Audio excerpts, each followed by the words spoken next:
Amis téléspectateurs, bien bonjour à tous et à toutes et merci de nous rejoindre une fois de plus autour des programmes de la télévision au cœur de nos défis BF1 pour partager ce temps de bonheur mais aussi d'échange en ce jour avec le débat qui s'installera dans quelques instants et nous allons nous intéresser au prêt-à-porter Made in Burkina ou plutôt si vous le voulez au prêt-à-porter local. Sur ce plateau, nous avons des invités et pas des moindres. À ma droite, nous avons monsieur Gilbert Tiendrebego, plus connu sur le nom de Bill, promoteur de la marque Burkindi. Bonjour Bill. Bonjour. Comment tu vas? Ouais, ça va très bien. Alors, tu n'es pas forcément un visage connu, j'allais dire, mais tu as une marque quand même super connue et qui porte très haut ici au Burkina et même au-delà de nos frontières. Exactement. Avec toi, dans quelques instants, nous allons aller dans l'univers du prêt-à-porter local. Merci. Et on espère en tout cas apprendre beaucoup avec toi.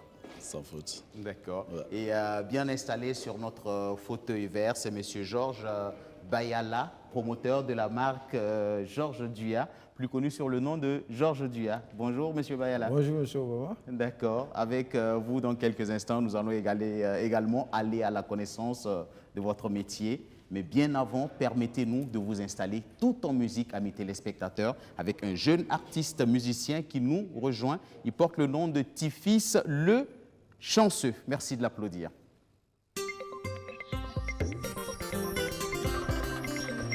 Annie Demo, c'est que c'est toi qui mérites la médaille d'or des Jeux Olympiques de mon cœur. Oh là là, qu'est-ce qui se passe? Frankie Gold, je sens quand même un petit souci avec notre jeune artiste qui nous rejoindra dans quelques instants. Ce n'est pas bien grave, mais on va quand même s'installer déjà autour de ce débat, je le disais à l'instant, qui porte sur le prêt-à-porter Made in Burkina, ou plutôt, si vous le voulez, le prêt-à-porter local. Est-ce que cette appellation ne vous dérange pas? Prêt-à-porter local? Non, pas du tout. Le prêt-à-porter est local partout. Quand vous êtes en Chine, c'est un prêt-à-porter local, parce que les Chinois aussi l'utilisent. Maintenant, et quand vous êtes au Burkina aussi, c'est pareil. Mais le Burkina aussi, n'oubliez pas qu'il exporte aussi. Oui. C'est-à-dire c'est prêt-à-porter. Mais dans la mesure où on exporte, maintenant, on peut parler de prêt-à-porter peut-être maintenant international ou mondial, voilà. D'accord. Donc ça dépend de où on se trouve. Ça ne dérange pas, mais peut-être que c'est local qui fait un peu bizarre, sinon moi ça ne me dérange pas. Voilà. D'accord. Alors, Bill, c'est comme ça que je vais t'appeler puisque c'est quand même ce nom que tout le monde connaît. Est-ce que prêt-à-porter local, est-ce que ça ne sonne pas un peu péjoratif pour toi? Non, moi je trouve que ça va, ça va. Parce que, comme ce que le Coran a dit, ça va. Oui. Parce que c'est local, bon, ça va. Moi je trouve qu'il n'y a pas de problème. D'accord. Hein. Tant qu'on est au Burkina, bien quand on dit le prêt-à-porter local, il n'y a pas de souci. Mais c'est sûr qu'aux États-Unis ou encore, je ne sais pas moi, au Canada, on ne dira pas que Burkini est une marque locale. Voilà. D'accord, formidable. Alors je pense que notre jeune artiste est bien là et c'est tout de suite que nous allons l'accueillir avec beaucoup d'applaudissements. Tifis le Chanceux.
Chef des jeunes.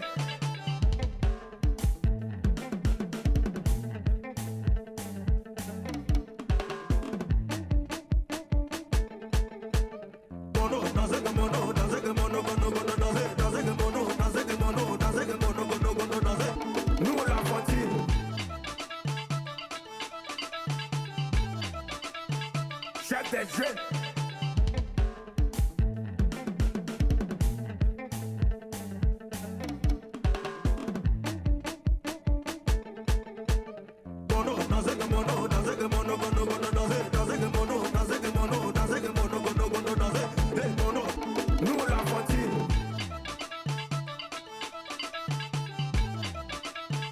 Chef des jeunes.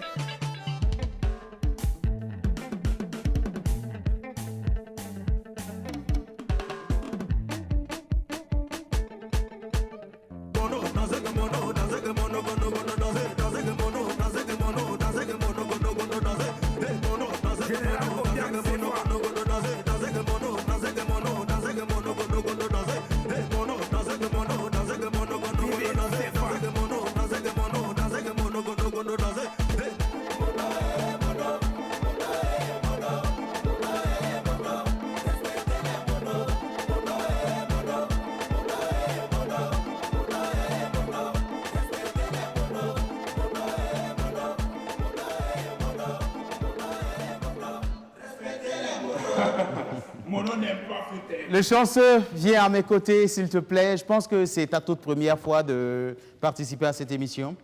Non, ce n'est pas ma première fois. Oui. Je pense que c'est pas ni la deuxième fois. D'accord. Voilà, ça fait la troisième fois maintenant. D'accord. Formidable. En tout cas, nous allons t'applaudir. On a bien aimé cette prestation que tu nous as offerte. On va te permettre de nous laisser un contact. Okay. Parce qu'on ne sait jamais. Certainement, dans les jours à venir, des prestations peuvent venir. Inch'Allah. Oui. Pour avoir Tifis les chansons en prestation, le numéro c'est juste 78, 78, 72, 69. Merci. Formidable. Installe-toi à côté de nous. Tu vas suivre le débat en toute tranquillité. Et me voici face à mes deux invités du jour, à savoir notre cher ami Bill de la marque Bokindi et Georges Bayala de la marque Georges Duya. La maison Georges Duya. Alors, moi, j'aimerais bien savoir déjà comment vous êtes arrivé dans l'univers du prêt-à-porter, parce que je sais que vous avez des parcours complètement différents. Pour toi, Georges Duya, qui est déjà couturier de formation. Bill, ex-rappeur que je connais bien, qui est arrivé dans l'univers du prêt-à-porter. Donc, ce sont des parcours carrément différents. Moi, j'aimerais savoir déjà comment les choses ont commencé avec tout un chacun d'entre vous.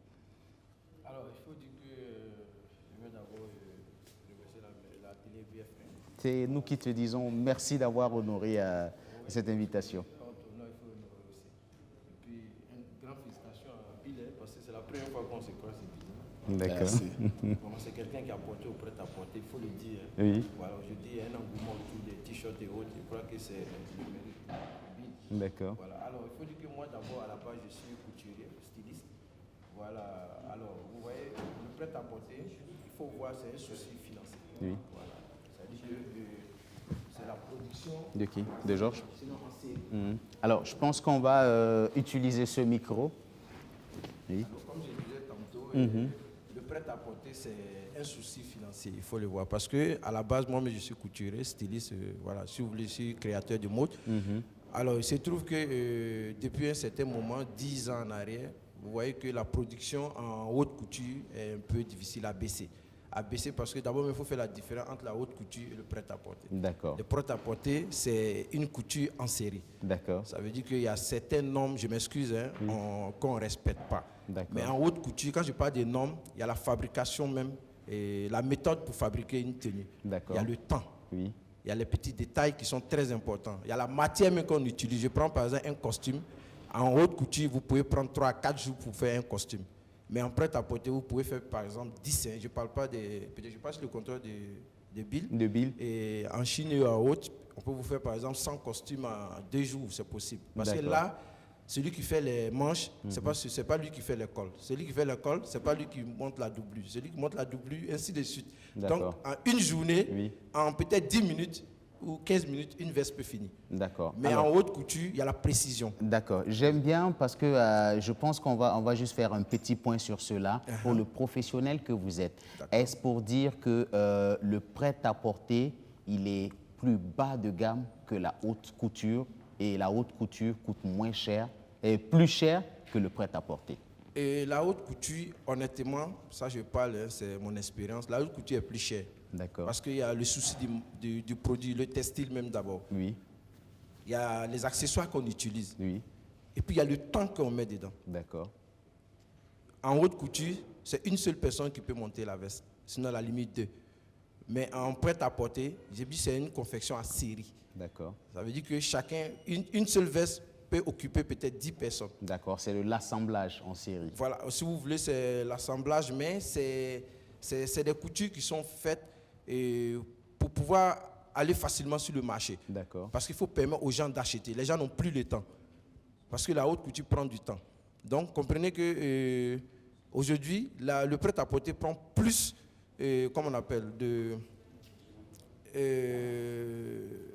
le prêt-à-porter est aujourd'hui accessible. Accessible, Et d'accord. si vous voulez, c'est accessible, on peut voir. D'accord. Voilà, donc ça fait que les gens sont obligés d'aller vers le prêt-à-porter pour pouvoir avoir ce qu'ils veulent. Mais ce n'est pas forcément ce que vous dites, ce n'est pas forcément, je pèse mes mots, ce n'est pas forcément la qualité. La qualité aussi peut être dans le tissu. Le tissu peut être bon, Oui, mais le produit qu'on met dedans peut avoir peut-être une difficulté. Mais je parle de ce que je sais, parce que quand tu prends un t-shirt et un costume, c'est deux choses différentes. d'accord. Voilà. Donc la matière peut être pareille, mais la confection peut être différente. Oui. Vous voyez, et le produit qu'on utilise même pour travailler, les intrants. D'accord. Je vais parler par exemple, quand vous prenez, je reviens sur le costume, parce que c'est plus facile. Le collant qu'on va utiliser pour la haute couture, on ne peut pas l'utiliser pour le prêt-à-porter. D'accord. Parce que les prix ne sont pas pareils. Et puis la haute couture, c'est des commandes. D'accord. Vous comprenez? Donc ça prend le temps. Il y a des essayages qui se passent jusqu'à ce que vous trouvez la mesure importante. Mais en prêt-à-porter, si vous remarquez, nous tous ici, vous pouvez dire du M. Mais quand vous arrivez, peut-être la manche peut sauter un peu. Vous voyez, c'est des tailles qui sont faites de façon standard. D'accord. Mais en haute couture, c'est des tailles bien définies. Bien C'est définies. des trucs qui sont réglés D'accord. sur vous pendant 3 jours, 4 jours et vous retirez. D'accord. Alors, si je vais sur votre expérience personnelle, pour vous qui étiez déjà couturier, donc pour vous qui étiez déjà dans la haute couture, je suppose que c'était des tenues qui étaient très coûteux. Si vous décidez de vous lancer aujourd'hui dans le prêt-à-porter, qu'est-ce qui a justifié ce choix? Oui, je l'ai dit, il ne faut pas qu'on se trompe. Il y a un souci financier aussi. Parce que c'est financier et il y a l'accessibilité. Les clients ont besoin d'habits. D'accord. Et aujourd'hui, peut-être je vais rentrer dans un truc technique, peut-être on ne pourrait pas débattre ça, on va débattre ça prochainement. Il y a la main-d'œuvre qui cause problème. Vous voyez, en 4 jours, je peux faire une veste, mais c'est truc que même ça risque d'aller en 8 jours. Parce que l'ouvrier qualifié pour faire ce travail n'est pas disponible. Et ça fait que les rendez-vous traînent. Vous voyez, c'est vrai le nom, mais on a besoin d'argent. Mais en prêt-à-porter, comme j'ai dit, 4 personnes peuvent facilement monter des trucs. D'accord. Vous voyez, mais ils ne sont pas spécialisés pour finir une tenue. Mais c'est juste une formation de 6 mois pour faire monter la manche. Une formation de 2 mois pour monter le col. Vous voyez que quand tu réunis tous ces gens-là, vous pouvez monter par exemple une chemise, 20, 50 chemises en une journée. D'accord. Donc, il y a souci financier. Et puis, bon, après, il y a, comme j'ai dit, il y a une question de temps. Voilà, parce que... rendre les habits disponibles. D'accord. Aujourd'hui, les gens ont besoin d'une chemise Georges Dior. Ou bien, c'est pas même un pantalon Georges Dior. Ils passent à la boutique. Rapidement, il a la tenue. D'accord. Mais si c'est pas possible, s'il devait faire la commande, il fallait aller au moins pour une semaine. Voilà, une semaine voire et 2 2 semaines. semaines. Et maintenant, même les semaines, même les jours s'augmentent parce qu'on a un souci de main-d'œuvre. Donc, vous voyez que nous tous, aujourd'hui, notre atelier, les ateliers sont divisés. Il y a le sur-mesure et puis il y a le prêt-à-porter. Ça n'engage que moi, c'est ce que moi j'ai fait. Quand vous venez chez moi, si vous achetez une chemise que vous aimez et qu'il y a un souci sur le col, je peux vous reproduire ça en mesure. Ça veut dire que je prends votre mesure. Du coup, on prend les mesures et on va pour la confection. Mais là, ce n'est pas tout ce que vous allez prendre. C'est en 2-3 jours. Parce qu'on n'a pas une équipe dynamique pour ça. C'est juste une petite équipe, mais qui va vous mettre en retard. Or, vous voulez la chemise peut-être demain. D'accord. Vous comprenez? Donc, la haute couture, c'est la qualité, mais c'est le temps. D'accord. Mais le prêt-à-porter, c'est vraiment la série. Et ça, c'est des tailles qui sont réglées. On peut faire 20 chemises M, 20 chemises L. Vous voyez, c'est plus facile que des coups sur mesure, structurer la tenue, tout ça, là, c'est difficile. Ça prend du temps. D'accord. Voilà. Je pense qu'on va revenir sur la formation parce que vous avez parlé quand même du problème de main-d'œuvre. Et je sais qu'avec Bill, c'est une autre expérience. Vous avez démarré d'abord par les t-shirts et les casquettes Burkindi.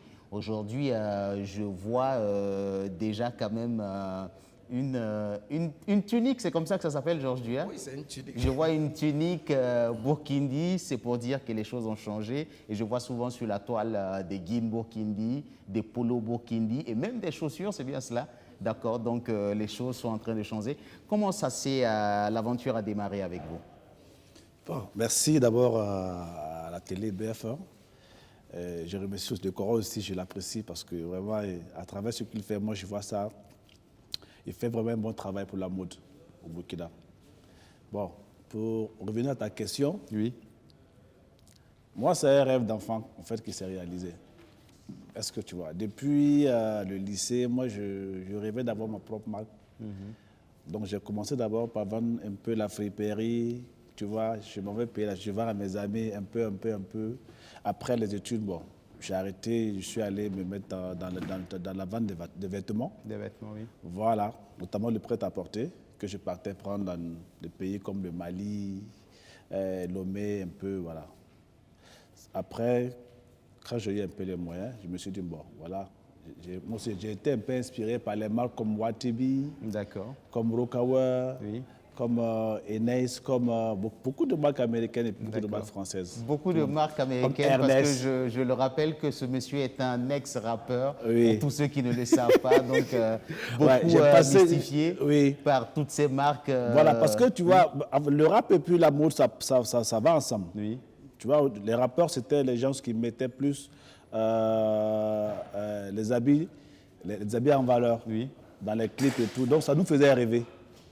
Donc, moi, depuis là, je voulais vraiment avoir ma propre marque, quoi, tu vois. Maintenant, quand j'ai eu vraiment les moyens pour le faire, je n'ai pas hésité. Je n'ai pas hésité. Je me suis lancé dedans.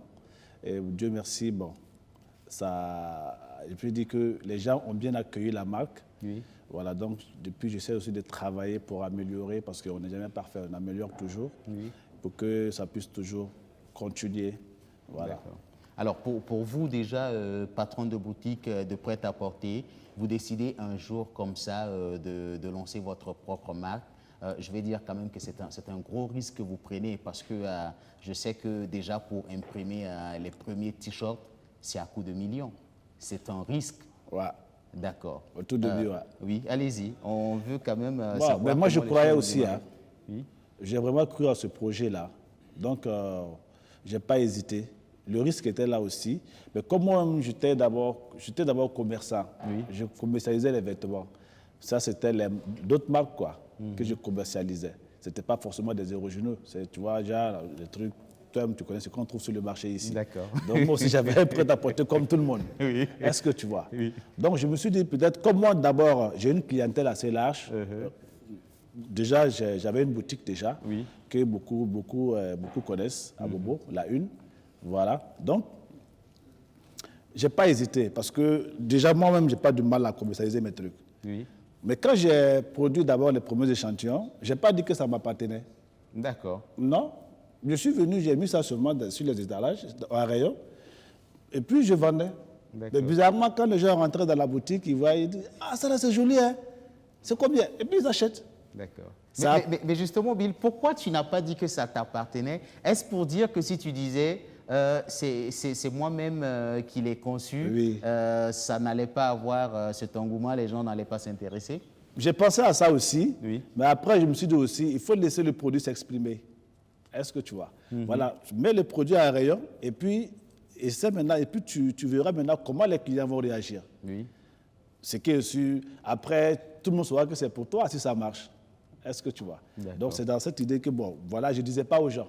Oui. Mais bon, après, quand ça commençait à sortir un peu là, j'ai vu que non, il fallait aussi que D'autres posent la question, mais attends, ça là, c'est la couleur du pays. Qui a fait cette marque-là? Donc, tu vois, après, je suis obligé de dire à certaines personnes, mes proches, je leur disais, voilà, c'est mon produit. Mais comme je n'ai pas encore fait le lancement, pour le moment, ce n'est pas officiel. Donc, je suis en train de le vendre un peu d'abord. D'accord. C'est comme ça que moi, j'ai commencé. D'accord. Et moi, je veux savoir déjà, pour le lancement, combien de t-shirts, combien de casquettes ont été floqués et à peu près combien de francs d'investissement pour démarrer les premières conceptions au Bokindi? Bon, pour la somme, je ne me rappelle pas bien, mais je sais que j'ai commencé avec 200 t-shirts, 200 casquettes. D'accord. Oui. Les tout premiers modèles, les BK noirs là, j'ai commencé avec 200 t-shirts et puis 200 casquettes. Parce que j'ai fait les t-shirts, des casquettes assorties au t-shirt. Voilà. D'accord. C'est comme ça que j'ai commencé. Justement, il y a eu quelle campagne autour? Qu'est-ce qui a véritablement créé le boom de l'engouement Burkindi? Oui, c'est là que ça devient intéressant. D'accord. parce que je sais quand même que contrairement à certaines personnes qui ont tenté des marques de vêtements et qui n'ont pas connu un franc succès ici, pour Burkindi, quand même, c'est allé assez vite, mais il y a eu un boom à quelque part. Oui, bon, je peux dire qu'il y a eu beaucoup de choses. D'abord, j'ai eu la chance que la marque aussi a plu aux gens. Et puis, par rapport aussi à la qualité aussi de mon produit. Les gens ont tout de suite accueilli, tout le monde était unanime que c'était de la bonne qualité. Ça, c'est de 1. De 2 aussi, comme ça reflétait, c'était les couleurs du pays. Voilà. Et les gens voulaient vraiment des trucs comme ça, quoi. Pour s'identifier. Les gens, quand ils voyagent, ils vont à l'extérieur. S'il est en Burkindi, si les gens le voient, ils savent que non, lui là, il est quitté au Burkina Faso. Je peux dire que c'est ça aussi. Après, il y a eu aussi la communication qui a été organisée autour de cette marque. Voilà, ça a été vraiment une com de taille. Donc tout de suite, ça a été un boom. Mais ça aussi, c'est une autre parenthèse. Parce que j'ai croisé aussi le chemin d'une personne. Moi, j'étais dans ma boutique à Bobo, je vendais mes produits. Moi, je pensais à comment j'allais lancer le produit. Un jour, comme chez moi, dans ma boutique, là, presque la plupart des stars, s'ils viennent à Bobo, on va dire que la une, c'est la référence quand même de la SAP à Bobo. Tout le monde est passé par là. Oui, tout le monde est passé par là. Nous y sommes tous passés. Yélène, tout le monde passait chez moi. C'est comme ça que Wali Bara est venu pour payer des habits. Il a vu le truc. Quand il a vu le BK, il m'a dit « Ah, c'est joli, hein ?» Moi, je ne l'ai pas dit que c'est pour moi. Il a acheté, il est parti. Quand il est parti, je pense qu'il y avait une rencontre avec le ministre de la Jeunesse à l'époque à Bobo. Quand il est arrivé, tout le monde a commencé à apprécier. Donc, c'est comme ça aussi que, voilà, il est revenu me voir pour qu'on discute. Comment est-ce que lui peut lancer ça au niveau de Ouaga et notamment au Burkina. Moi, je l'ai dit, il n'y a pas de souci. On a discuté, on a trouvé intérêt d'entente. Et puis moi, je lui ai confié le produit. Parce que moi, je ne suis pas communicateur. Moi, je suis un commerçant. Et puis, je suis le concepteur, le promoteur, bien sûr. Mais le boulot aussi de communication, moi, je n'avais aucune notion là-dessus. Donc, c'est à travers lui que moi aussi, j'ai appris. Et c'est vous voyez. Jusqu'à ce qu'il fasse le lancement ici, à Ouaga.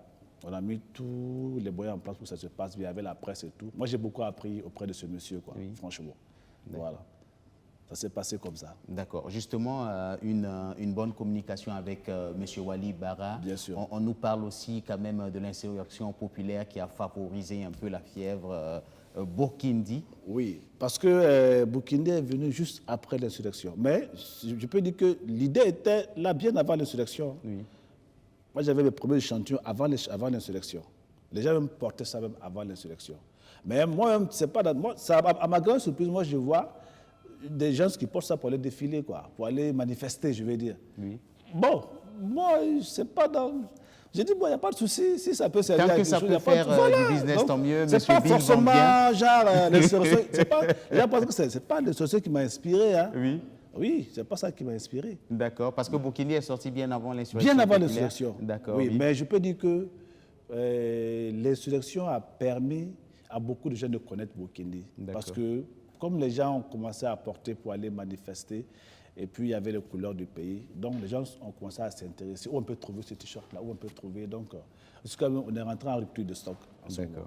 Voilà. Rupture de stock et puis le business est bien allé aujourd'hui. En tout ça, cas, oui. Monsieur Bill dit Amdoudoulaye, Alhamdoulilah. parce que Burkindi, c'est véritablement un bon marché.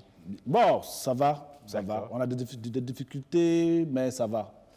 Mais bon, ce n'est pas des difficultés en tant que telles, mais bon, tu vois, dans tout travail, le chemin n'est pas, c'est pas aussi facile que ça. C'est pas aussi facile que les gens le pensent, quoi. Mais je peux dire que ça va. D'accord. Ouais, on est satisfait quand même du résultat. D'accord. Oui. Georges, oui. En fait, ce que moi je voulais ajouter à ce que Bill vient de dire, de mon observation un peu reculée, c'est de comprendre une chose, c'est-à-dire le t-shirt Burkindi, ce qui a été sa particularité pour moi, c'est cette flamme de patriotique-là qu'elle éveille en celui qui voit ce t-shirt. D'accord. D'avoir les couleurs de l'armoirie du drapeau du Burkina, Oui. quand on le porte, on est fier d'être burkinabé. Donc, Burkinabé. du coup, aussi la qualité à jouer et puis les différents modèles qu'il proposait. Différents modèles qui fait personnes adultes, qui fait jeunes, qui s'accompagnent dans toute une génération.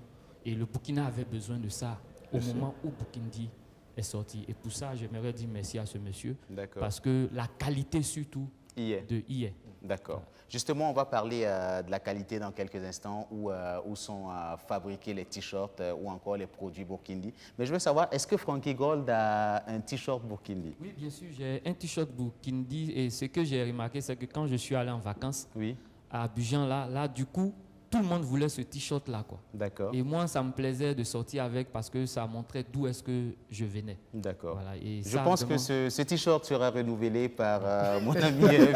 Ouais, surtout avec les nouvelles collections. Avec tout ça, les, voilà. les nouvelles collections, il n'y a pas de souci. Ne t'inquiète surtout pas, Frankie Gold. Et Georges Duya, moi, je veux savoir qui sont vos clients dans ce marché du prêt-à-porter local. Et est-ce que vous travaillez avec les personnages publics? Est-ce qu'ils contribuent véritablement à promouvoir vos produits? Ouais, quand vous parlez de personnel public, vous voulez parler de la communication aussi, parce que Quand je parle de personnages publics, je parle de messieurs qui sont vus. Okay. Je sais quand même que j'ai vu pas mal de personnes, j'ai vu des artistes aux couleurs de la marque Georges Duya. Nous avons vu même le directeur général de la télévision BF1. Monsieur Sarré. Monsieur Sarré, tu me le disais en off, qui est en tout cas un excellent client pour la maison Georges Duya. L'élégantisme, monsieur Sarré. D'accord. Oui, il faut dire qu'au moment, c'est... Aujourd'hui, quand on est dans ce milieu-là, Bill le sait bien, et à un moment donné, il faut communiquer. Maintenant, la communication n'est pas forcément pour un t-shirt, venir s'asseoir et dire non. La communication aujourd'hui, elle doit être bien visuelle, c'est vrai, mais il faut des hommes pour le porter. Et comme j'ai dit, je ne néglige pas les silhouettes des gens, mais il y a des gens qui vendent facilement. Vous voyez, il a expliqué le fait que quand Walib est arrivé, il a pris, les gens ont aimé. Sûrement, les gens ont aimé ça sur Walib. En dehors même de c'était beau, ils ont aimé ça sur lui-même, sa personne. Le t-shirt allait bien à Walib. Il y a ça aussi. Donc, pour rejoindre votre question, vous vous souvenez que quand on lançait ma troisième collection, ou deuxième, notre troisième collection, qui était le Tcheba. Vous étiez, je m'excuse, mais dans le staff, vous m'avez même conseillé beaucoup de choses. Oui, beaucoup. Vous m'avez accompagné. Je peux avouer que j'ai toutes les collections de la marque Georges Duya. Donc, vous voyez qu'au début, quand on a procédé d'abord à un corps à corps. Oui. On a procédé à une communication qui était différente des autres. C'est-à-dire qu'on allait voir des gens dans les bureaux, des personnalités, des jeunes leaders, parce que le Tcheba, c'était pour valoriser le leader. Parce que Tcheba, c'était ça. C'est le leader de demain. Mais comment ce leader-là devait s'habiller? Voilà comment on a utilisé des personnalités. Je ne vais pas les tous citer ici, peut-être que je vais oublier d'autres, mais vous étiez dans... Quelques noms pêle-mêle, il n'y a pas de souci. Voilà, c'est une façon aussi de les dire merci pour l'accompagnement. Oui, bon, d'abord mes proches directs, vous avez vu Almami Baker, le conseiller K, mon grand frère cher aîné Phébus, et M. Souris Stéphane, qui est... Voilà, vous le comprenez déjà, qui a des postes très élevés, mais qui a accepté de nous accompagner. Exact. Vous-même, Obama, tout le monde, le Gotha du showbiz. Oui, je veux parler de tous même d'ailleurs. Voilà, notre famille, notre grande famille, que je ne sais pas s'il faut le souligner, c'est la grande famille Makoko. Allez-y, il n'y a pas de souci. Qui a vraiment organisé tout cela pour que la marque Tcheba ait du succès. Mais c'est pour rejoindre Bill pour dire qu'il y a des gens qui sont des fers de lance, qui lancent la chose, qui font voir la chose, le produit. Il y a des gens, quand ils portent votre tenue ou bien votre accessoire, ils le vendent facilement parce qu'ils sont peut-être prédisposés à faire ça, sans qu'ils ne soient mannequins. Vous voyez? Alors, quand vous allez déjà sur ces personnes-là, tout de suite, la communication passe. Et nous, on a étudié cette méthode-là pour pouvoir imposer le tchèba. Et quand on a fini le corps à corps, on allait maintenant pour le lancement de la marque. Et ce jour-là, c'était quelque part à Ouaga ici. Vous avez vu qu'on a refusé du monde. Et après ça, on a utilisé des hommes comme parrains. Vous voyez, il y a des monuments, il y a des personnes, quand ils sont votre parrain aussi d'un événement, je vais parler de notre cher aîné, Monsieur Soré, commissaire général des Koundé. Voilà, c'est lui qui a été le parrain et il a fait vraiment, il a apporté aussi sa touche. Vous voyez qu'il y avait tout le monde autour, donc le produit a eu du succès. Et c'est ce qui, même pour aller un peu plus vite, c'est ce qui a permis à la maison Georges Dieu de penser immédiatement au prêt-à-porter. Parce qu'après ça, les demandes étaient vraiment, vraiment énormes. Comment il faut faire? Le gars, il veut aller à un événement, demain, on fait comment? On ne peut pas confectionner en 2-3 jours parce qu'on est vraiment regardant sur la qualité, les détails, même la matière. Il faut qu'elle soit noble pour pouvoir permettre au gars aussi de vendre, comment on appelle, d'être présent à son événement. Donc, on a pensé à faire du prêt-à-porter. Voilà comment on allait. Et le prêt-à-porter nous a permis à certaines personnes de rentrer et d'avoir notre produit. Vous voyez, parce que c'était disponible. Mais en même temps, comme j'ai dit, nous on fait du prêt-à-porter, mais on fait comment on appelle, du sur-mesure. Du sur-mesure aussi. Vous voyez, c'est ce qu'on appelle la grande mesure. Ça veut dire vous venez, vous voulez un tchèba spécial, je sais que peut-être Bill même le fait, parce qu'il y a des moments, peut-être qu'il ne veut pas vous dire, il y a des t-shirts qu'il y a des gens qui vont acheter que vous ne verrez même pas sur le marché. Parce que quand ça vient, c'est spécial souvent. Voilà, il y a des commandes qui se font comme ça. Mais c'est pour vous dire qu'en même temps qu'il y a du prêt-à-porter, on continue dans le sur-mesure. Mais le prêt-à-porter permet aux gens d'avoir accès à vos produits et pour vous permettre de gagner de l'argent. Parce que ça va vite et vous gagnez. Vous comprenez? Donc, pour nous, c'était un peu ça. C'est la communication qui a permis aujourd'hui... Le prêt-à-porter, c'est de l'argent frais. Oui, c'est de l'argent frais. Mais est-ce que vous êtes quand même unanime que le Burkinabé, aujourd'hui, est friand du prêt-à-porter local? Oui. Oui, c'est comme je vous ai dit, et je passe sur son contrôle encore. Quand les gens vont acheter des t-shirts, il suffit qu'ils arrivent que peut-être il y a 2-3 qualités qu'ils ne trouvent pas. Mais c'est sûr que Bill aura des problèmes. Je m'excuse, ses adversaires, entre parenthèses, vont rire parce qu'ils ont besoin de ces petits failles-là pour grossir. Vous comprenez? Donc, les Burkinabés vont parce qu'en réalité, c'est pas que le prêt-à-porter n'est pas bon. Il faut bien rectifier les choses. Le prêt-à-porter est accessible. Le produit, mais il est bon. Mais comme j'ai dit, le prêt-à-porter chez nous, moi je suis plus à l'aise pour parler de ça parce que chez nous, coup d'un pantalon, une veste ou bien un boubou est différent par rapport à ce que mon frère Bill fait. Voilà. Un boubou ou bien un costume, il faut gérer les mesures. Il faut utiliser des produits pour pouvoir rendre ça solennel.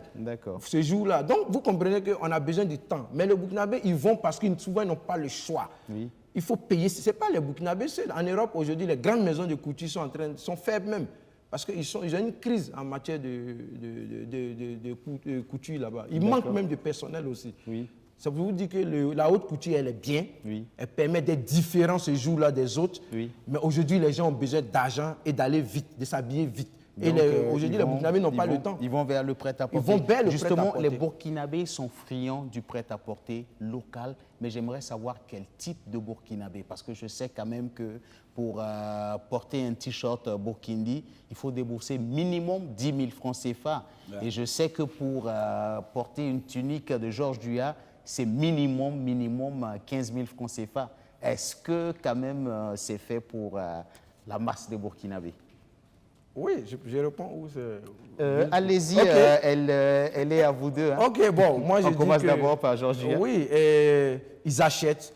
Et comme ton mot dit, ils sont friands. Ils achètent. Et puis aujourd'hui, il ne faut pas le cacher, il ne faut pas le nier. Il y a des Burkinabés moyens aujourd'hui. Quand je dis moyens, quand même une vie un peu acceptable, il faut le dire. Parce qu'il ne faut pas que aussi on nie certaines choses.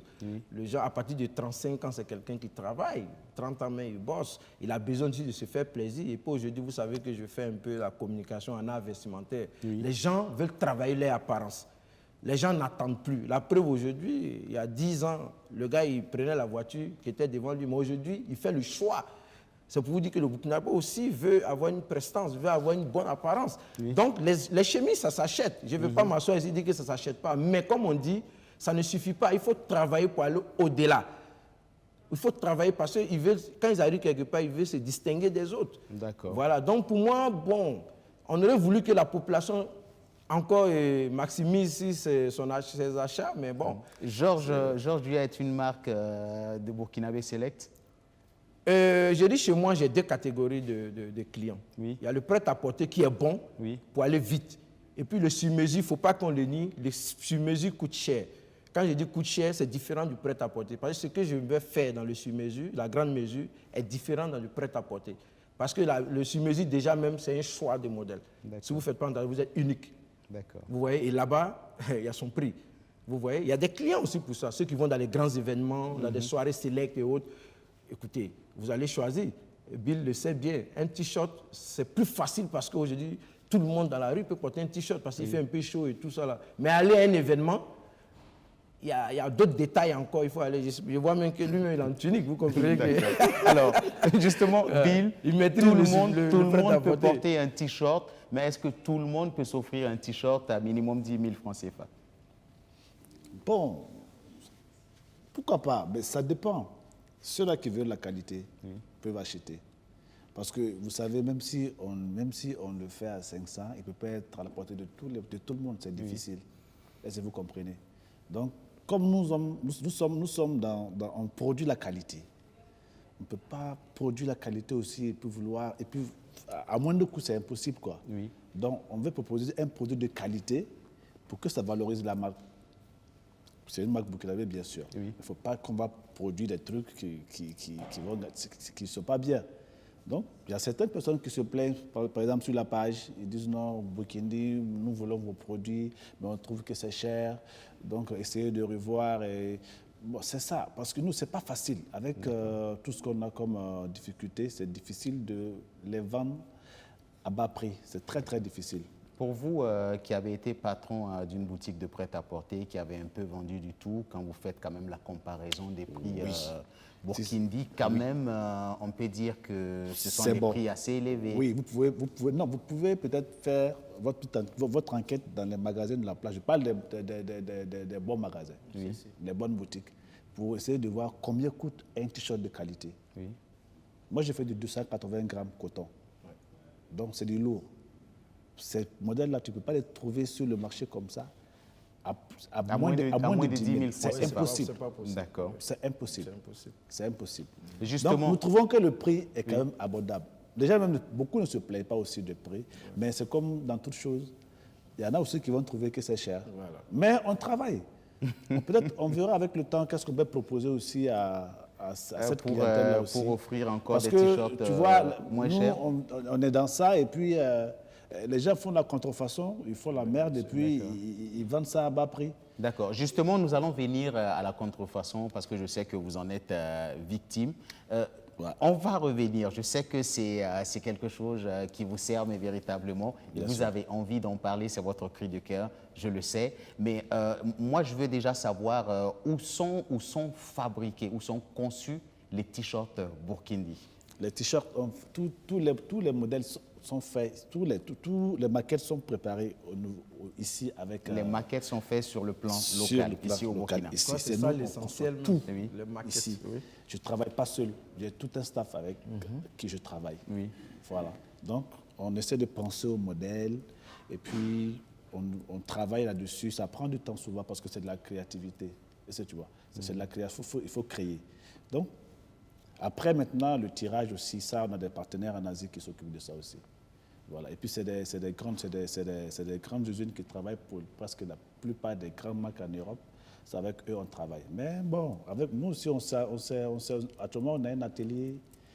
On a mis un atelier sur place ici. On essaie de travailler aussi sur des modèles ici.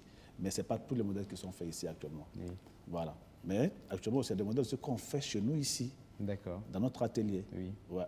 Mais les autres modèles sont faits où, très exactement? Ça, c'est... Je ne peux pas le dire, c'est le secret. Certaines personnes nous disent que les t-shirts et les casquettes Burkindi sont floqués en Chine. C'est ce qu'on aurait entendu dans les coulisses. C'est pas forcément vrai, c'est pas forcément vrai, mais C'est le secret. Dans un travail, chacun garde son petit secret. Oui, garde son petit secret. Les concurrents. Les concurrents sont partout. Parce qu'on a remarqué quand même que depuis l'avènement des t-shirts Burkindi, nous voyons une floraison de marques un peu partout et tout le monde s'allie un peu sur le même prix que Burkindi, mais tout le monde n'a pas la même qualité que Burkindi. Oui. Non, moi je dis toujours, si Burkindi peut aussi inspirer d'autres personnes, c'est bien. Moi, je les vois pas comme des concurrents. Hein. Moi, je les vois comme des partenaires, tout simplement, des collègues. D'accord. Ouais, mais chacun a quand bien fait son travail, seulement c'est tout. Oui. Tu vois, parce que si ça peut inspirer, c'est ça aussi l'esprit Burkindi aussi, quoi. En fait, à travers cette marque-là, il y a un esprit qui dégage aussi. Est-ce que tu vois? D'accord. L'intégrité, c'est-à-dire, si ça peut inspirer des gens qui peuvent gagner leur paix, Oui. je te dis que moi, je ne suis pas comme ça, c'est bien. D'accord. Je peux dire même que ma mission même, a réussi, quoi. Mais est-ce qu'il y a quelques marques que vous avez vues comme ça, à qui vous tirez des chapeaux parce que ça vous parle, vous trouvez que c'est bien fait? Non, il y a pas mal de marques qui sont bien aussi. Comme quoi, par exemple? Bon. C'est l'occasion pour vous aussi de faire un clin d'œil à vos jeunes frères qui sont en train de se lancer dans le domaine. Bien sûr. Il y a notamment la marque de Kobe, là, Kalsaka. Je pense que Kalsaka, c'est bien plus vieux que Burkindi. Bien sûr. D'accord, oui. Bien sûr. Oui. C'est ce que les gens ignorent. C'est un ami à moi, c'est bien plus vieux que Burkindi. Il y a Biwan aussi, qui est bien. De Smarty. Oui, qui est bien. Il y a pas mal de petites marques comme ça qui sont pas mal aussi, voilà, qui suivent leur chemin. D'accord. Voilà. Il a cité Kalsaka, il a cité Biwan et il n'a rien dit de plus. Tu vas gagner des problèmes. Moi, je veux savoir déjà... Moi, je parle des marques sportswear. Je parle pas des marques, je parle pas des marques de prestige comme Georges Douard. Oui. Et puis, non, je parle des sportswear. Tu vois, chez nous, c'est le sportswear. Oui. Ça. Mais j'en vois beaucoup dans la ville de Ouagadougou, mais vous n'en avez cité que 2. Peut-être que je ne connais pas le reste. D'accord. Donc, excusez-le s'il n'a pas cité d'autres marques, Bill, excusez-le, c'est parce qu'il ne les connaît pas, tout simplement. Alors, Bill, moi, je veux déjà savoir, je sais que vous êtes confronté à la contrefaçon. Ouais. On en voit un peu dans la ville de Ouagadougou. Justement, quel effet ça vous fait quand vous vous promenez quelque part dans la ville de Ouagadougou et vous tombez sur un t-shirt Burkindi contrefait? Ouais, tu sais, ça fait très mal. Oui. Ça fait mal que je ne peux pas... Et quelle est la réaction que vous avez? Tiens-toi bien que moi, j'ai déclaré Burkindi bien avant même de faire un échantillon. Oui. Au niveau de l'OAPI, j'ai mon certificat. Ça fait mal quand tu mets ta matière grise, tu souffles pour créer quelque chose, tu accouches de quelque chose, et puis quelqu'un va venir prendre ça facilement, sans payer aucun droit, et puis il va multiplier ça, et puis il vend ça sur le marché à bas prix. D'autres disent que non, que ça fait la publicité de ta marque, mais au contraire, moi je trouve que c'est pas vrai. C'est pas vrai. Parce que, oui, c'est pas vrai. Est-ce que certaines personnes osent vous dire que ça fait la publicité de la marque? Certaines personnes disent ça. Oui. La contrefaçon. La contrefaçon, écoutez, non. Peut-être dans la musique. Moi, quand tu voyages, souvent, va dans les villages. Même dans les villages reculés, tu vas voir des burkinis sur des enfants. Ça dégrade la tenue, en fait. Est-ce que tu vois? C'est pas bien fait. Ça rend ça populaire, mais la qualité, voilà, au fait. Parce qu'en fait, nous, on travaille sur la qualité. Oui. La qualité n'est pas ça. D'accord. Et puis quand vous faites les trucs comme ça tue la maison mère. Ça tue. Mais justement, est-ce qu'il y a des actions de la part de votre ministère de tutelle pour essayer de combattre cela? C'est très difficile. Moi, on essaie de se battre comme on peut, mais ça reste un combat qui est quand même difficile. D'accord. Parce qu'on n'est pas accompagné, c'est ça le problème. Oui. Une fois que tu as le certificat, il faut, si tu te retrouves devant un produit contrefait et puis tu veux porter plainte, tu peux le faire. Oui. Mais ça va aller où? C'est un peu aller ramasser... Moi, souvent, ça me fait mal au cœur quand je pars ramasser les trucs des gens, quoi, sincèrement. Est-ce qu'il vous est arrivé de faire des descentes avec la police dans certains marchés pour faire des saisies? Bien sûr. Oui. J'ai le droit de le faire. Oui. Tu vois? La loi me donne entièrement le droit de me plaindre, de faire des saisies. Je peux le faire. Oui. Je le fais souvent. Oui. Mais tu peux passer ton temps aussi à faire des saisies aussi, mon ami. Il faut travailler. Mais est-ce que après la saisie, vous passez à la sensibilisation? Parce que moi, d'abord, au début, tu sais, tous les commerçants qui font ça là, c'est des gars qui me connaissent. Oui. Peut-être que moi aussi, je connais. D'autres, c'est mon nom, ils ont entendu, ils ne me connaissent pas comme ça. Mais moi, au début, j'essayais de faire j'essayais de leur parler, de leur sensibiliser. Voilà. Ce qui risque en faisant ça, tu peux perdre de l'argent. J'en suis, on part te ramasser des trucs qui coûtent des millions et puis aller brûler, ça ne sert à rien. Mais les gens sont prêts à prendre le risque aussi, hein, ce n'est pas leur problème. Quoi. Ouais. Comme c'est un truc qui marche, est-ce que tu vois? Ils sont prêts à le faire. Mais nous aussi, on continue de lutter, on ne baisse pas les bras. On ne baisse pas les bras, on lutte pour que ça puisse s'arrêter. Mais tu sais, la contrefaçon, c'est un phénomène mondial. D'accord. C'est pas Bukindi seulement qui est contrefait. Oui. Mais et puis, si une marque aussi est contrefait quelque part, c'est que c'est bien. D'accord. Parce qu'on ne fait pas de contrefaçon sur un produit qui ne marche pas. Oui. Mais ce n'est pas une raison pour que le produit aussi, pour que toi aussi tu baisses les bras et puis laisser faire. Oui. Oui. Tu te bats aussi. Alors, comme tu peux, quoi. Oui. Alors justement, est-ce que vous pensez qu'il y a des actions qui peuvent être menées par, oui, il y a des actions. Par l'État quand même pour vous permettre de combattre cela? Oui, parce que moi j'ai essayé d'aller voir, quelqu'un m'a conseillé d'aller voir il y a un de lutte contre la fraude là, et puis la contrefaçon. Oui. Moi je suis allé les voir, mais je te dis que c'est un boulot. D'accord. D'abord, tu ne sais même pas à qui t'adresser. Oui. Moi, on m'a fait balader de bureau en bureau. Oui. Est-ce que tu vois? Oui. Ils trouvaient que ça ne valait pas la peine, quoi. Oui. Est-ce que tu vois? Et après, genre, si c'est des tomates contrefaites, c'est des trucs là, ils allaient se mélanger. Oui, mais comme ils voient que moi, j'étais tellement déçu que j'ai laissé tomber. D'accord. Souvent, c'est dans les gendarmeries, je ne sais pas, mais eux aussi, leur pouvoir est limité. D'accord. Cette structure-là, c'est eux qui sont habilités à le faire. Oui. Ça, c'est au compte de l'État même, en fait. D'accord. Mais je te dis que ce n'est pas facile. D'accord. Alors, Tifis, justement, pour toi qui es un artiste musicien, moi, je vais d'abord te poser la question, est-ce que tu as dans ta garde-robe des marques de prêt-à-porter burkinabé? Effectivement, j'ai quelques t-shirts burkinabé que j'ai sur moi à la maison. Puisque, au début... Des t-shirts que tu portes pour tes prestations sur scène ou... Non, je ne porte pas pour les prestations. Jamais pour les prestations sur scène? Bon, de temps en temps, pas trop. Ah, si tu disais non, voilà. Je pense que Bill, il n'allait pas du tout. De temps en temps, pas trop. D'accord. Voilà, mais j'aime porter les t-shirts Bukindi. D'accord. Parce que déjà, c'est une marque qui vient de chez nous. Oui. Il faut valoriser d'abord chez soi, au lieu d'aller ailleurs. Oui. Voilà. Donc moi, personnellement, je porte les t-shirts Bukindi. Au fait, t-shirt Bukindi, c'est une marque, quand tu vas de loin, ça t'attire. Oui.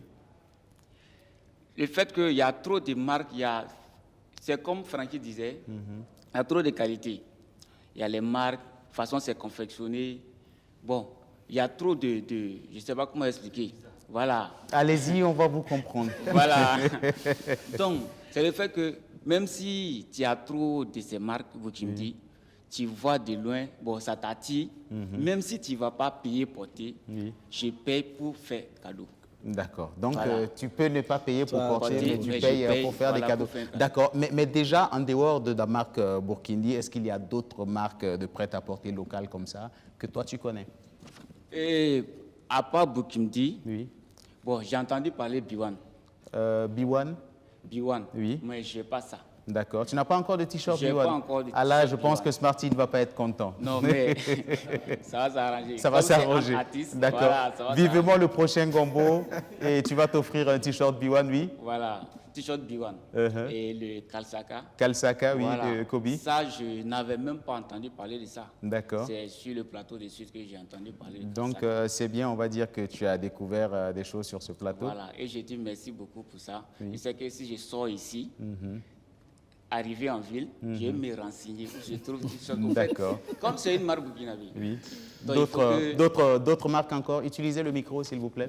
Oui. Oui. Et comme c'est une marque burkinabé, Kalsaka et puis Biwan, bon, je pense que c'est mieux d'avoir les t-shirts de ce soir. Oui.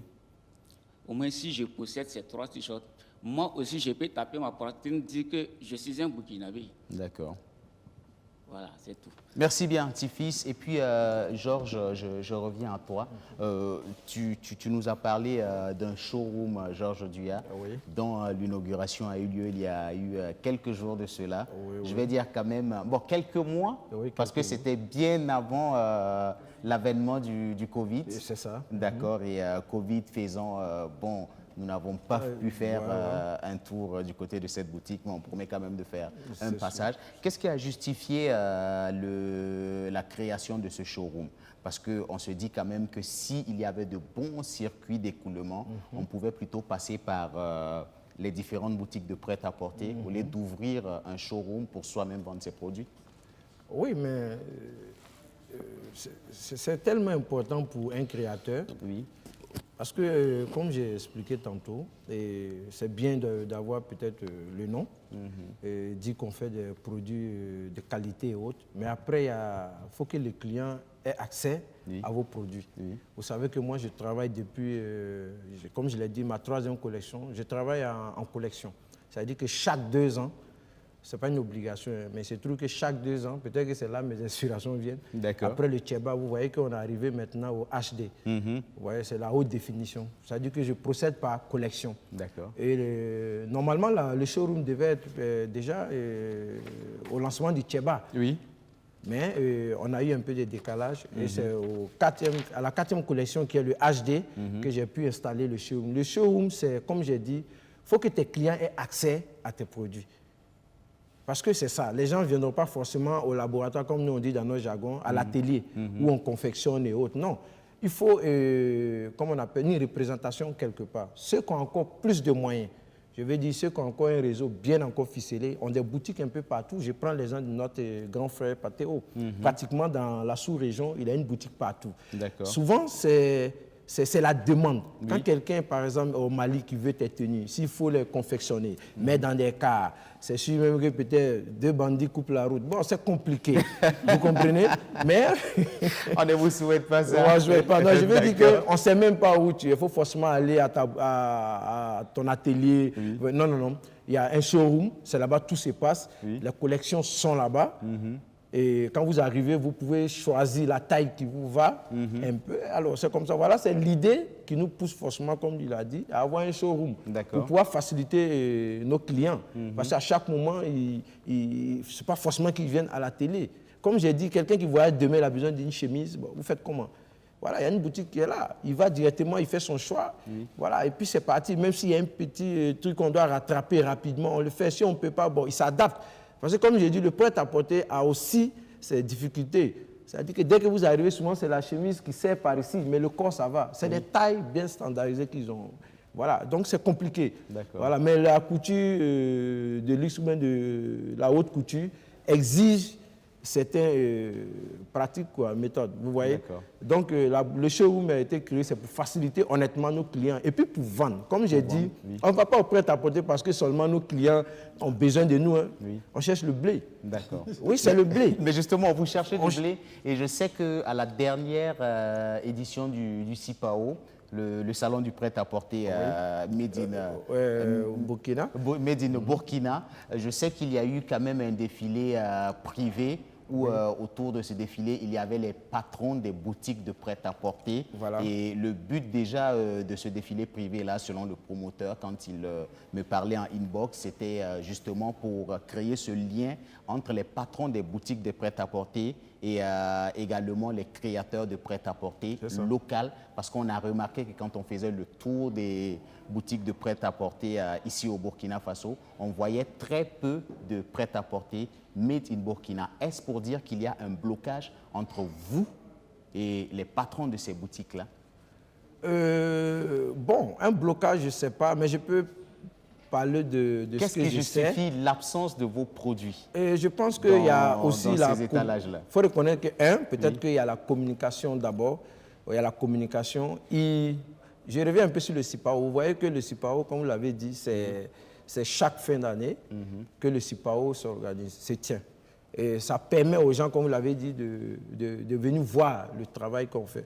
Si je vais développer deux choses aussi, ça va prendre du temps. Parce qu'en réalité, en prêt-à-porter aussi, il y a des collections. C'est différent de ce qu'ils font. De ce qu'eux Voilà. font. On va en revenir avec il y a des l'exemple collections. de Bill. Oui. Ça veut dire que dans les collections, on peut faire un défilé de 10 tenues qui ont 10 différents modèles. Oui. Ça veut dire que quand les 10 tenues passent, c'est 10 différents modèles. Ça veut dire que si l'autre c'est pantalon sauté, le deuxième pantalon long, l'autre c'est chemise sans manche, ça veut dire que c'est 10 différents modèles. Maintenant, le professionnel, quand il vient assister à votre événement, il regarde dans les 10 modèles que la maison Georges Dior présente. Ah, je veux le 5e modèle là, mais en série.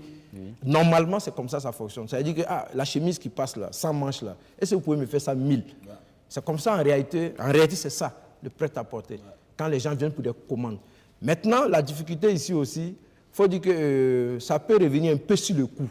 Oui. Parce que moi, je ne vais pas livrer une tenue, une chemise par exemple, griffée Georges Dior, à un prix peut-être qui ne va pas arranger celui qui va revendre. Parce qu'il y a le coût aussi sur le marché. Une chemise coûte combien en rayon? Par exemple, vous venez chez moi facilement, peut-être le plus moins, vous allez prendre une chemise à 20 000, vraiment moins. Sinon, 25 000, 35 000. Mais lui, il prend cette chemise, il va aller revendre à combien? Même si je dois réduire, je tiens toujours compte de la qualité, comme Bill l'a si bien dit. Parce que c'est ça qui fait un peu son originalité. Je ne peux pas dégrader mon produit pour pouvoir faire des choses pour vous permettre de vendre beaucoup. C'est vrai, mais je ne dois pas dégrader mon produit. À la limite, c'est ma marque que je dégrade.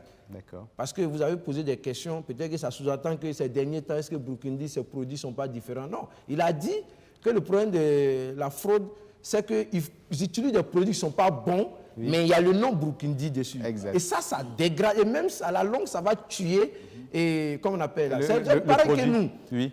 Et quand on va à ces trucs-là, les gens ne sont pas très informés. On a essayé le CIPAO avec l'aîné Idé Mava, c'était pour permettre aux acheteurs, comment on vous dit, aux créateurs de prêt-à-porter local. Voilà, aux acheteurs. Oui, aux acheteurs, oui. Voilà, les patrons des boutiques de prêt-à-porter. C'est de venir voir nos produits. Oui. Est-ce qu'ils peuvent commercialiser ça? Voilà, d'autres viennent, mais après, il n'y a pas de retour. Sûrement, c'est le prix. D'accord. Voilà, et puis, il ne faut pas qu'on se cache. Nous, les couturiers aussi, nous devons proposer des produits qui peuvent concurrencer, comment on appelle, d'autres produits. Il a bien expliqué. Exact. Il dit l'utilise du 200 et quelques grammes. Oui. Par exemple, quand on prend le Danfani, le produit que nous utilisons, la matière que nous utilisons, je veux dire les fils, le tissage que nous faisons, c'est pratiquement le même tissage. Il y a le 25-2, il y a le 42 et il y a le 52 qui sont des produits c'est le même tissage que vous prenez au Ghana ou peut-être en Chine. Là, c'est complètement technique. Là. Nous allons revenir sur les matières que vous utilisez, Georges Dior. Mais je vais plutôt repartir vers Bill Burkindi. Lors de cette édition du CIPAO, je ne vous dirai pas forcément le nom, mais j'ai eu à discuter en off avec un patron de boutique de prêt-à-porter, très connu de la place, qui m'a dit, tu sais, je vais te dire, il est difficile pour nous de travailler avec le prêt-à-porter local. Il m'a dit, il a pris un exemple très simple sur la marque Burkindi par exemple. Il me dit, tout le monde connaît le prix des t-shirts Burkindi.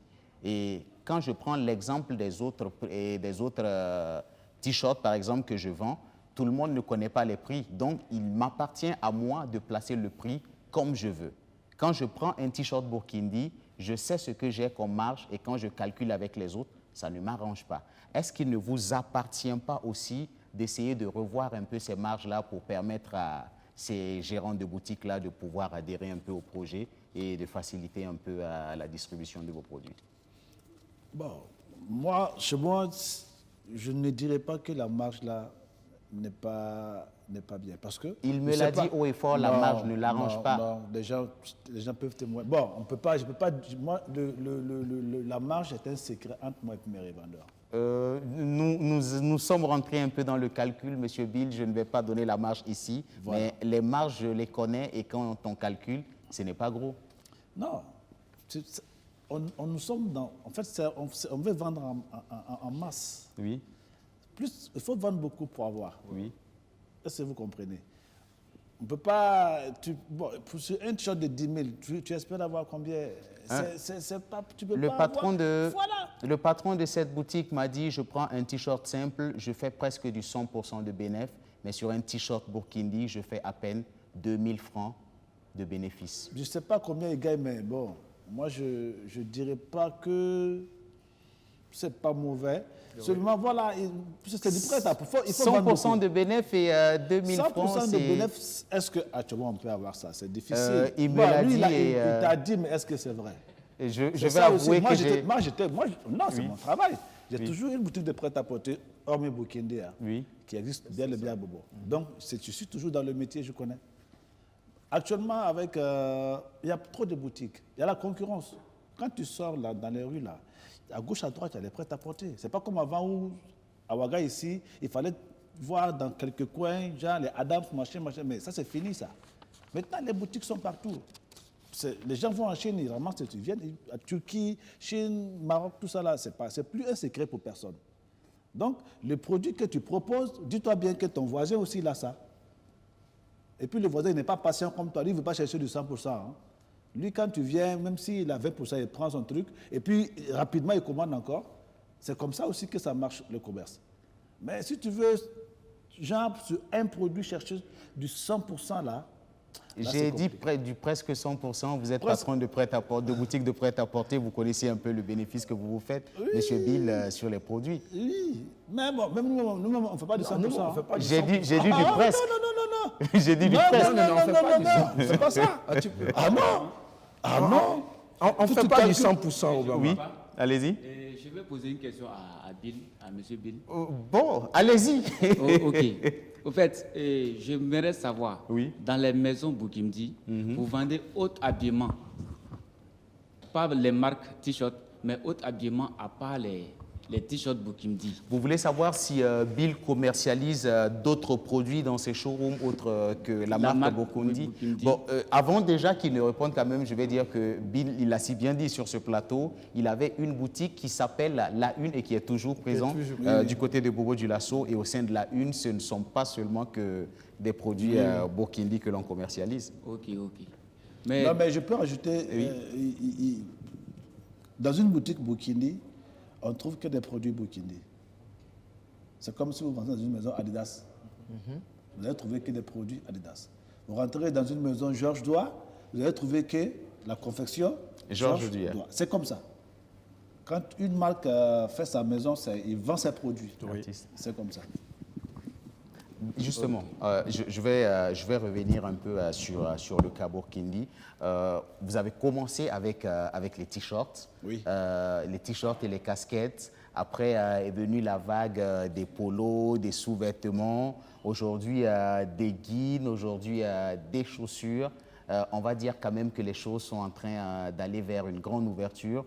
Et là, je suis en train de voir une tunique Bokindi, je ne savais pas que ça existait. Ça existe. Justement, qu'est-ce qui cause l'ouverture de ce choix? Non, le marché est assez large. Et puis la clientèle aussi est large. Il faut savoir proposer. Le même qui vient payer ton t-shirt là, c'est le même qui va ailleurs acheter un jean. Ou bien il va ailleurs acheter, je ne sais pas moi, une culotte. Donc, il faut proposer. Si tu peux tout faire, tu fais tout. Les gens, si c'est bien, les gens vont acheter. Actuellement, dans nos boutiques, là, chez moi, on trouve quoi? Les gens ne pensaient pas qu'on pouvait faire des jeans. Mais moi, je fais des jeans et puis qui marchent très bien, qui sont de très bonne qualité. Je fais des polos, je fais des pantalons, trucs, voilà, des slim. Hein? Je fais des trucs de sport, des maillots. Je fais beaucoup de les chemises, tu vois.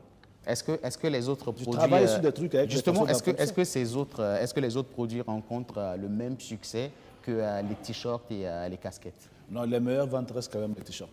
D'accord. Tout ça, c'est le truc qui accompagne. Oui.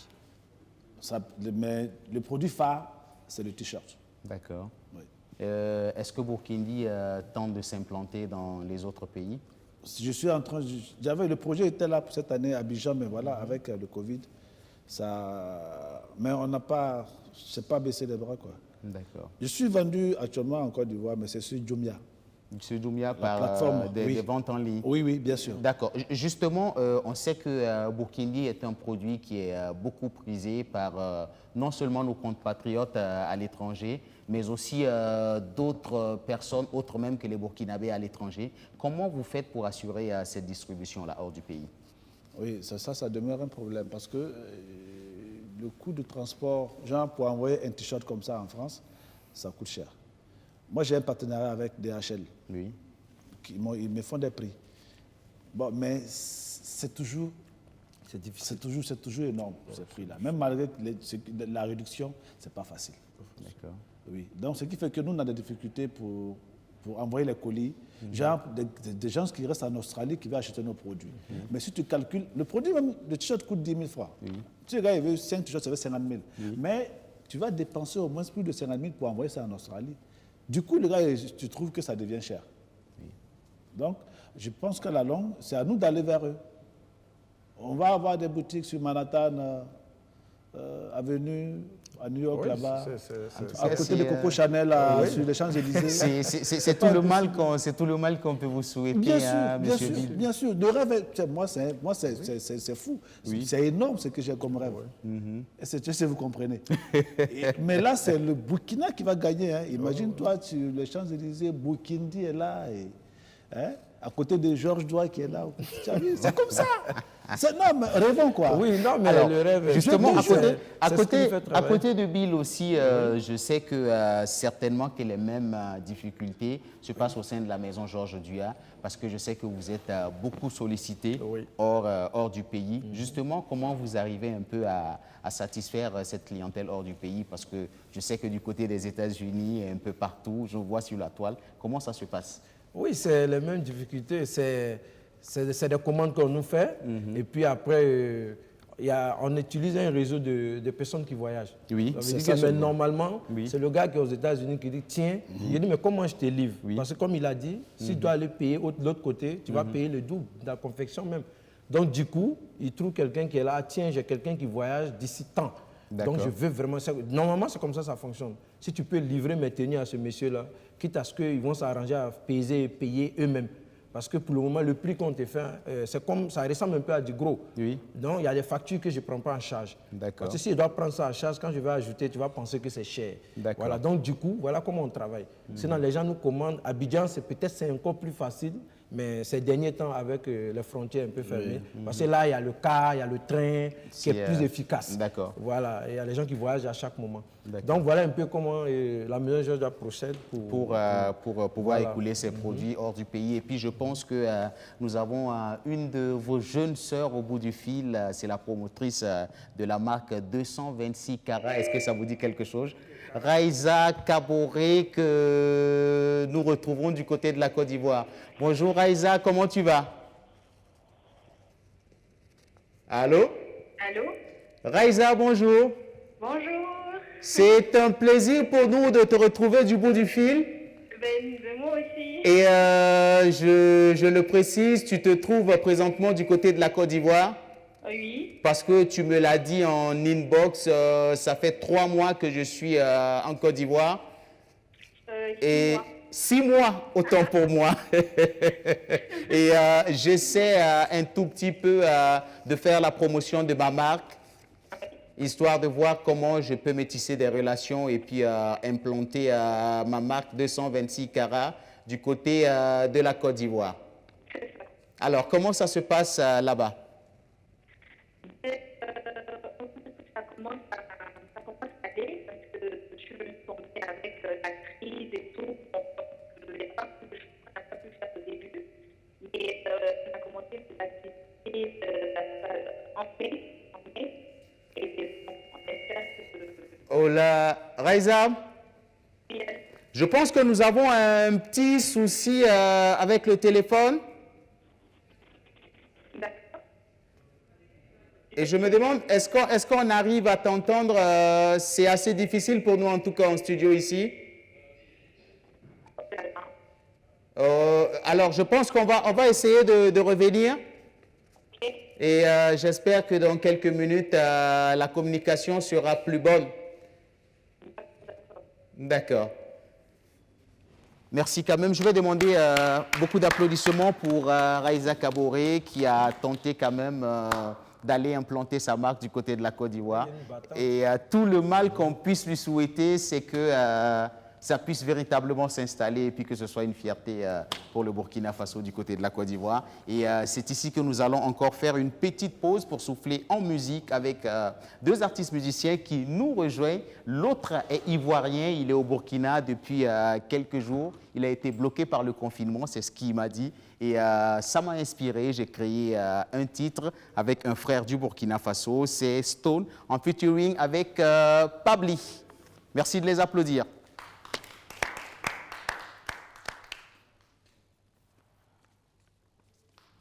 Bonjour.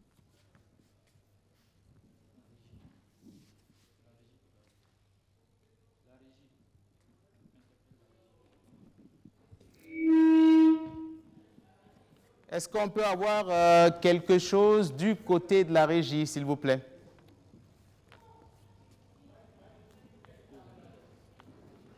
Alors Stone, avant quand même que les choses ne soient faites du côté de la régie, je le disais, ça fait un petit bout de temps que tu es ici au Burkina. Tu me l'as dit, je suis venu en visite au Burkina, j'ai été bloqué par le confinement et ça m'a inspiré. Je me suis mis avec mon frère et ensemble, on a décidé de faire un petit titre. Comment tu vas déjà? Ça va, on va utiliser le micro. Je vois que tu portes un prêt-à-porter, mais de chez toi à la Côte d'Ivoire. C'est Bicos. Utilisons le micro, s'il vous plaît. Allô? Oui, voilà. Allô? Tu portes un prêt-à-porter, mais de chez toi, à la Côte d'Ivoire, c'est Bicos. Oui, c'est ça. D'accord. Est-ce que tu connais quelques marques de prêt-à-porter du Burkina Faso? Oui, je connais Bikendi. Oui. Avec d'autres marques encore. Est-ce que tu connais le patron de Burkindi? Oui, je connais le patron de Bikendi. Et le voici, himself. Et je pense que tu auras l'occasion. Voilà, c'est parti pour ta prestation. On aura le temps de discuter après. Merci.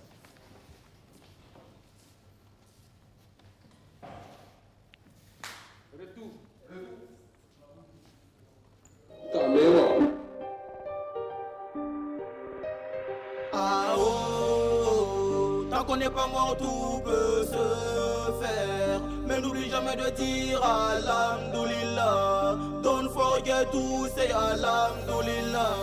Don't forget to say Alhamdulillah. Oh, Allah barika. Hey, la SIA blé.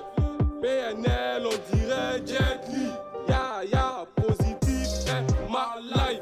Stop, je me suis levé, matin pour lutter comme un king. Afrique libre, I have a dream. On a mis le paya avec coussin qui brille. C'est pas dans Ibarra, no, Allah. Malcolm X, yeah. Prisonnier calé, Boutanja, yeah. Tant qu'on n'est pas mort, tout peut se faire. Mais n'oublie jamais de dire Alhamdulillah. Don't forget to say Alhamdulillah. Don't forget to say. Je suis pas enfant de riche, c'est que je suis enfant de pauvre. L'avenir appartient à celui qui se lève tôt pour barrer, pas pour les vagabonds. Chez nous c'est dans jaune, dans pourri. La vie est dure, je régale la galère, pas le mur. Je me parfume plus avec la misère, je vais sentir le bonheur. J'ai tellement de grands rêves que souvent j'ai du mal à me réveiller. Je vais payer facile pour papa, avant hier qui fait qu'on fallait pour pas. Je charbonne, mais tant que mon patron n'est pas devenu mon chauffeur, voilà, je laisse pas. Tant qu'on n'est pas mort, tout peut se faire. Mais n'oublie jamais de dire Alhamdulillah. Don't forget to say Alhamdulillah. Don't forget to say.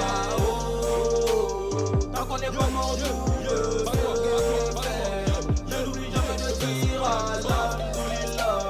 Don't forget to say Alhamdulillah. Don't forget to say.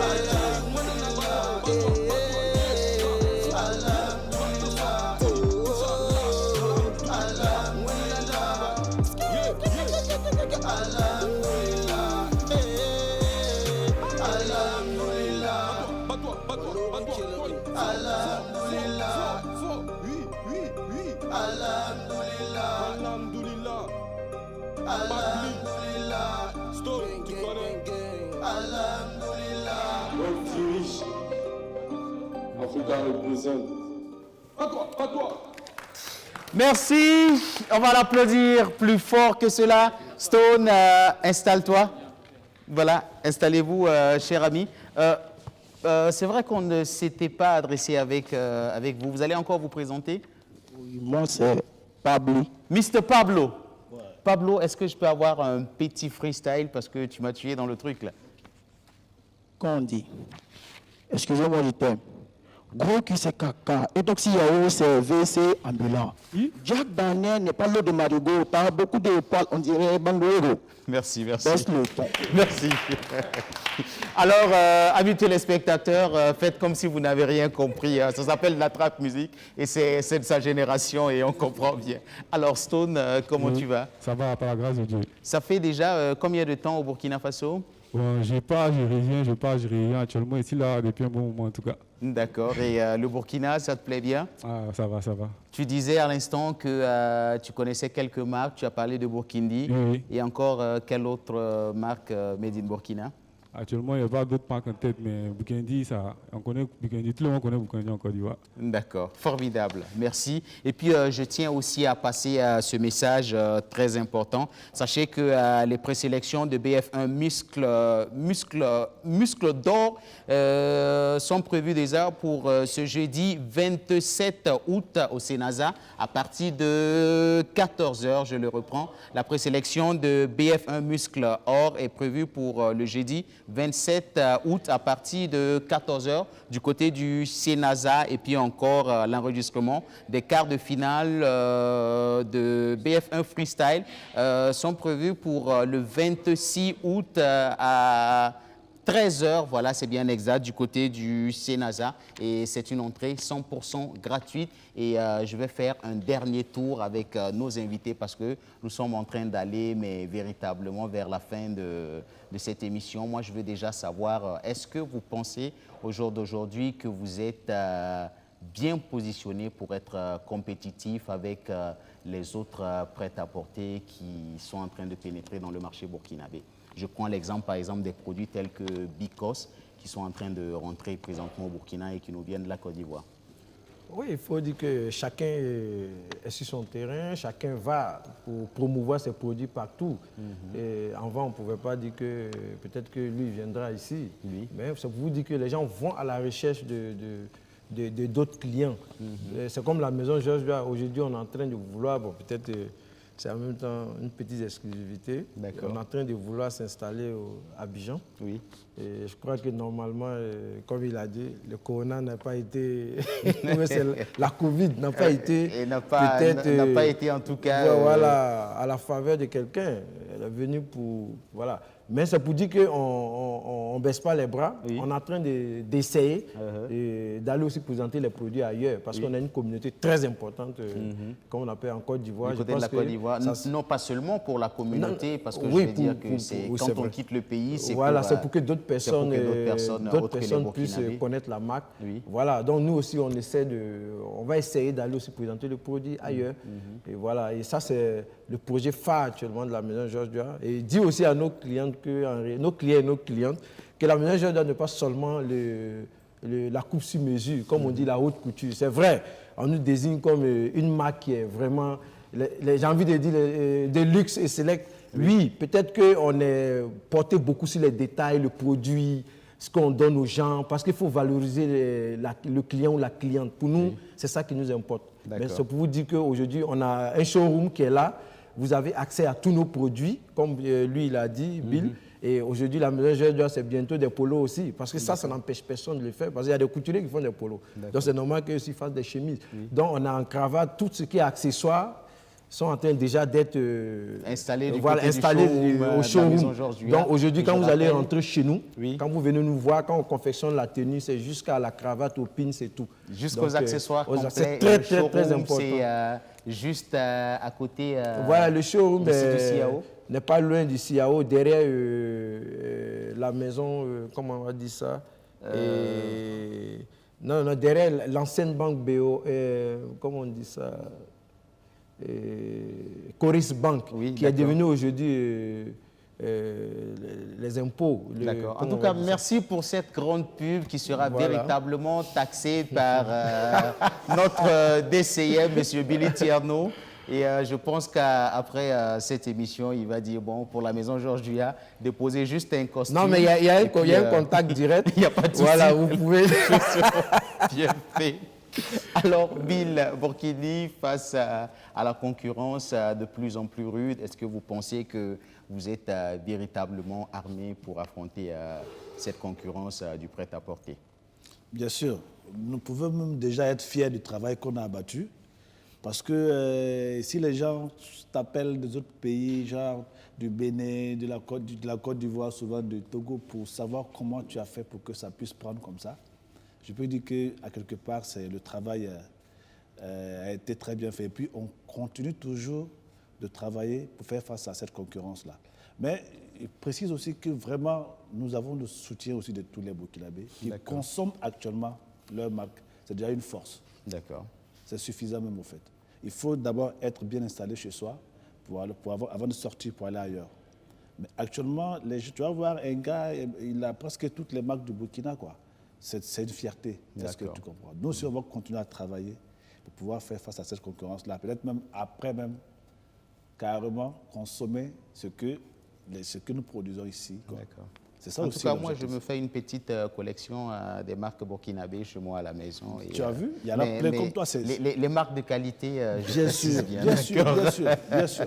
Nous sommes une référence dans la sous-région actuellement en matière de marque. Hein. D'accord. Oui, on est vraiment une référence. Alors, rapidement, un coup de cœur avant de se dire au revoir. Je pense que nous sommes un dernier coup de cœur de l'ensemble des promoteurs de prêt-à-porter Made in Burkina à l'endroit de l'État burkinabé en 1 minute rapidement, avant de se dire au revoir. Bon, ça veut dire qu'ils nous soutiennent, mais ça ne suffit pas. Il faut continuer à nous accompagner dans nos projets d'installation, ce qui est déjà bien. Puis il faut promouvoir pour que les gens puissent consommer. Plus de soutien et plus d'accompagnement pour les promoteurs de prêt-à-porter Made in Burkina. Et c'est ici qu'on s'arrêtera pour aujourd'hui, amis téléspectateurs. Merci à tous et à toutes. Et puis on se dit rendez-vous à demain. Même heure, même fidélité avec le grand public. Ciao, ciao, bye bye et à demain.